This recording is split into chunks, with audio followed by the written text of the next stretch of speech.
નમસ્કાર દર્શક મિત્રો, બ્રેકિંગ ન્યૂઝમાં આપનું હાર્દિક સ્વાગત છે. આપ જોઈ રહ્યા છો ગુજરાત ન્યૂઝ 24.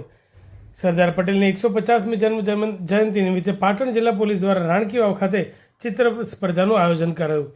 પાટણ જિલ્લા પોલીસ અધિક્ષક વી.કે. નાઈ તેમજ નાયબ પોલીસ અધિક્ષક પરેશ રેણુકાના માર્ગદર્શન હેઠળ સરદાર વલ્લભભાઈ પટેલની 150મી જન્મ જયંતિ નિમિત્તે પાટણ જિલ્લા પોલીસ દ્વારા શાળાના વિદ્યાર્થીઓ, પોલીસ લાઇનમાં રહેતા બાળકો માટે ચિત્ર સ્પર્ધાનું આયોજન વિશ્વ વિરાસત રાણીની વાવ ખાતે કરવામાં આવ્યું હતું.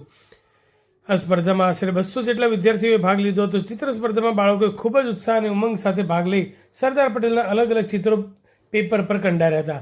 બાળકોમાં સરદાર પટેલના જીવન તેમજ તેમના રાષ્ટ્રીય એકતાના વિચારો અને દેશ માટે તેમને આપેલા અમૂલ્ય યોગદાન અંગે જાગૃતિ કેળવાય તે માટે પ્રેરણાત્મક વાતાવરણ ઊભું કરવામાં આવ્યું હતું.